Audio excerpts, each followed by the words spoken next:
Hello everyone, I'm Yuri, and I work in the game balance department. Today we'll tell you about the planned branch of Swedish vehicles.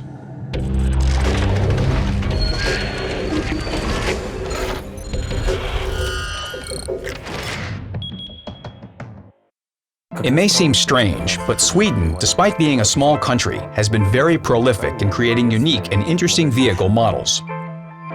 During our research, we realized that there could be a branch of heavy tanks, several branches of light and medium tanks, depending on what is needed, an artillery branch, and 2 branches of tank destroyers. All vehicles are interesting and unique in a varying degree. Some of them have unique gameplay and an original appearance that may be interesting for many players. For now, we will add the vehicles that are the most interesting for a wide audience. They are the branch of medium and heavy tanks, and the branch of tank destroyers. The TD branch is crowned by a vehicle that is famous among tank fans, the STRV-103B. One of the main features of the Swedish TD branch is that these vehicles can adjust their gun traverse and elevation by using their hulls. You will be able to raise and lower the hull due to the hydropneumatic suspension. The Tier 8 vehicle will be able to aim using both its original elevation angles and its suspension, raising or lowering its hull. The peculiar feature of the Tier 9 and 10 vehicles is that their gun is sealed into the hull, so the gun traverse and elevation are performed only by hull traverse and raising or lowering the nose. The gameplay feature of these vehicles is that they will have 2 modes, travel mode and firing mode. In its basic mode, the vehicle is able to roll and turn. It can fire, of course, but the dispersion is very high. The basic mode doesn't provide for effective fire. It's designed for taking positions, leaving those positions, and moving around the map. After it takes an advantageous position, the vehicle, thanks to its good concealment, switches into a siege mode and starts delivering fire from its very effective gun at any available targets. When it deploys, it becomes a real threat. It starts firing from long distances, causes a lot of damage, and it's hard to get to it. But it's not mobile. It's worth noting that the vehicle is planned with very good firing characteristics, very high accuracy, good rate of fire, and high gun penetration. The only conditional drawback is low damage per shot.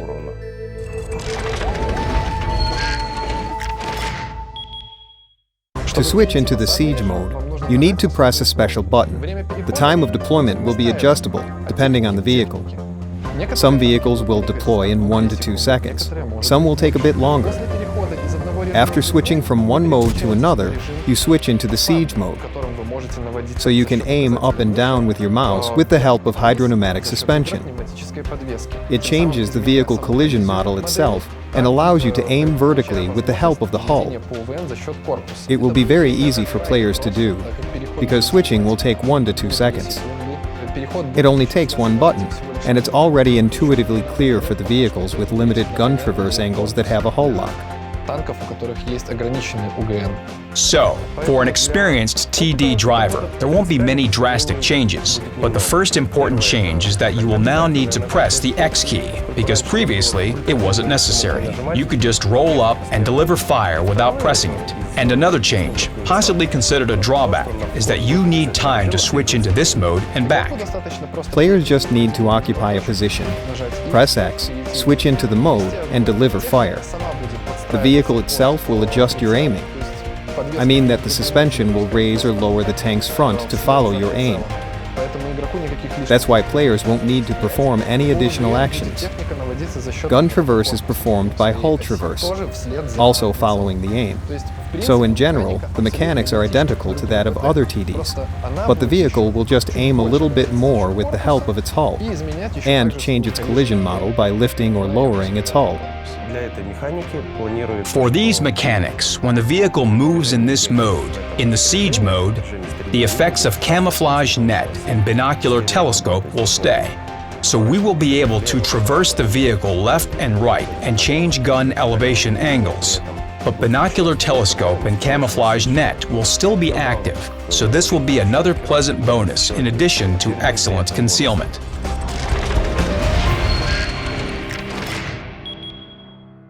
Also, in the siege mode, the vehicle will be able to change the slope of the upper glacis plates that will allow players, if they are skilled enough, to use the hull to deflect shells and avoid damage. Or just move away from the position, depending on what's more advantageous and convenient for the player. This is an interesting feature, because the vehicle is able to change its position significantly, and this can influence its protection. Collision модель изменяемая — это вот основной такой плюс. The vehicle collision model is changeable. It's a plus because a regular player will receive a very interesting vehicle, while a very experienced player will also get a protection tool, since the vehicle can be well placed in certain situations. When standing on a hill, it can level itself while covering its underside completely. It can turn and lower the hull to increase the angle for ricochets. But its sharp angles and triangular armor encourage players to rely on them to save the vehicle's HP. At Tier 10, we have a better protected vehicle. The STRV-103B is equipped with an anti-heat grid that will help players use armor more effectively. In general, the concept of Swedish tank building didn't use copious amounts of resources, but instead went the technological way of using the available resources rationally. The Swedish vehicles had low nominal armor thickness, but significant angles of armor inclination to produce a high number of ricochets.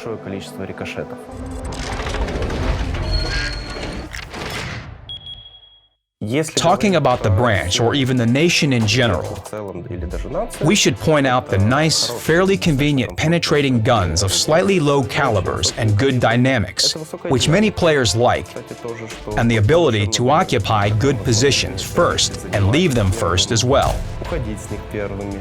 If we talk about the 103B, I agree with everything said before. You can add the game mechanics of a siege mode, when a vehicle can't move but delivers fire more effectively than any other vehicle. And of course, it has almost outstanding concealment for such a high vehicle tier. Usually, the higher a vehicle's tier and size is, the worse its concealment is. But concealment of this vehicle is about the same level as that of low-tier vehicles. Players will be able to use it very effectively.